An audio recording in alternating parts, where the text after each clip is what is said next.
Hi friends, welcome Sri channel. இன்றைக்கி நம்ம மாடி தோட்டத்தில் என்ன அறுவடை பண்ண போகிறோம் அப்படின்னு பார்த்தீங்கன்னா பெரண்டை தான். இங்கே பாருங்கள் எவ்வளோ சூப்பராக இருக்குது பாருங்கள். இது ஆக்சுவலி பார்த்தீங்கன்னா கொடி வகை பெரண்டை. ஸோ இது பார்த்தீங்கன்னா இந்த மாதிரி பாருங்கள், ஒரு சின்ன டப்பில் தான் வச்சுருக்கோம் பாருங்கள். இதுக்கு நீங்கள் 2 நாளைக்கு ஒரு தடவை தண்ணி ஊற்றினாலே போதும். பாருங்கள் எவ்வளோ சூப்பராக வளர்ந்துருக்கு பாருங்கள். இந்த மாதிரி இயற்கையான பெரண்டையை நீங்கள் வளர்த்து சட்னியோ இல்லை பொடியோ செஞ்சு சாப்பிட்லாம். இங்கே பாருங்கள் எவ்வளோ சூப்பராக அப்படியே கொடி நீட்டாக வளர்ந்துட்டே போயிட்டுருக்கு பாருங்கள். ஆக்சுவலி இந்த வாட்டி நான் பார்த்தீங்கன்னா இந்த கொடி அப்படியே வந்து கீழே படர விட்டுட்டேன், மேலே விடலை. மேலே விட்டோன்னா இன்னும் நிறைய வரும். இங்கே பாருங்கள் பார்க்குறதுக்கு எவ்வளோ சூப்பராக இருக்குது பாருங்கள். ஸோ இந்த மாதிரி மருந்து போடாமல் பெரண்டையெல்லாம் நீங்கள் வளர்த்து குழந்தைங்களுக்கு வந்து பார்த்திங்கன்னா பெரண்டை பொடி செஞ்சு தரலாம், பெரண்டை துவையல். அதே மாதிரி பார்த்திங்கன்னா இந்த பெரண்டையை வந்து பொடி பண்ணிவிட்டு தோசையில் அந்த மாதிரிலாம் கலந்து தரலாம். நீங்கள் ரொம்ப சூப்பராக இருக்கும். ஹெல்த்துக்கு பார்த்திங்கன்னா ரொம்ப நல்லது. இந்த மூட்டு வலி இருக்கவங்களாம் பார்த்திங்கன்னா இந்த மாதிரி இந்த பெரண்டை துவையில் பெரண்டை பொடியை சேர்த்துக்கிட்டா ரொம்ப நல்லாயிருக்கும். அதுவும் இல்லாமல் இடுப்புக்கெல்லாம் ரொம்ப ஸ்ட்ரென்த்து கொடுக்கும். பாருங்கள் ஒரு சின்ன இதில் தான் வச்சுருக்கோம் பாருங்கள், எவ்வளோ சூப்பராக வந்திருக்கு பாருங்கள். எந்த கெமிக்கலுமே போடாமல். இது சொல்லுவாங்க தானாகவே வந்துடும் எல்லா இடத்துலையுமே அப்படின்னு சொல்லிட்டு. ஸோ நம்ம சுத்தமாக ஒரு இடத்துல வச்சு வளர்க்குறது ஒரு பெரிய விஷயம் தான். இங்கே பாருங்கள் எவ்வளோ சூப்பராக இருக்குது பாருங்கள். நல்லா பிஞ்சாக வர இருக்குது. இதில் வந்து நல்லா கார குழம்பு கூட வைக்கலாம் ஃப்ரெண்ட்ஸ். இங்கே பாருங்கள் எவ்வளோ பிஞ்சு பாருங்கள். இதில் இலையும் அப்படி இருக்குது பாருங்கள். இப்போ இதெல்லாமே அறுவடை பண்ணிடலாம் வாங்க.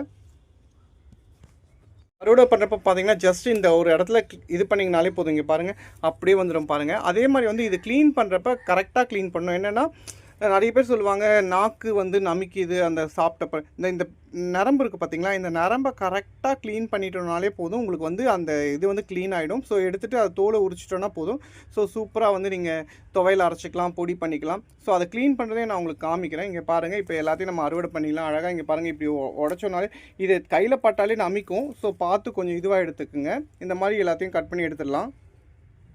இங்கே பாருங்கள் இது வந்து பார்த்திங்கன்னா கொஞ்சம் முத்தி இருக்குது பாருங்கள். இதில் பார்த்திங்கன்னா எலசு பாருங்கள். இதை பாருங்கள், இதை பாருங்கள், இங்கே பாருங்கள் இதுவும் ஒரு எலசு தான்.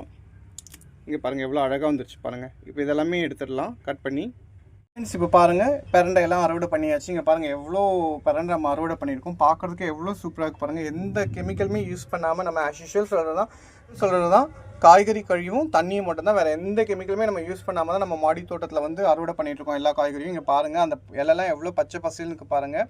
ஓகே ஃப்ரெண்ட்ஸ், இப்போ வந்து நம்ம இதை இப்போ சூப்பரான பெரண்டை அறுவடை பண்ணியாச்சு. இதை வந்து நம்ம இன்றைக்கி பொடி தான் பண்ண போகிறோம். பாருங்கள் எவ்வளோ சூப்பராக இருக்குது. ஓகே, இதுக்கெலாம் உங்கள் ஒரு சின்ன இடம் இருந்தாலே போதும், நீங்கள் அழகாக வளர்த்துக்கலாம் ஃப்ரெண்ட்ஸ். வாரத்தில் 2 நாள் குழந்தைங்களுக்கும் பெரியவங்களுக்கும் செஞ்சு கொடுத்தீங்கன்னா ரொம்ப நல்லாயிருக்கும். இல்லை காரக்குழம்புலாம் செம்ம டேஸ்ட்டாக இருக்கும். ஒரு நாளைக்கு நம்ம காரக்குழம்பும் வச்சு காமிக்கிறோம். ஸோ அவ்வளோ ஒரு ஹெல்த்தியான பெரண்டை வந்து பார்த்திங்கன்னா ரொம்ப முக்கியத்துவம் கொடுங்க. கண்டிப்பாக ஏதாச்சும் ஒரு சின்ன இடம் இருந்தால் போதும் வச்சுருங்க. அழகாக ஒரு கொடி மாதிரி அது வளர்ந்துடும். சூப்பராக நீங்கள் வீட்டுக்கு யூஸ் பண்ணிக்கலாம். ஓகே ஃப்ரெண்ட்ஸ், வேறு ஒரு அறுவடையில் பார்க்கலாம். பாய்.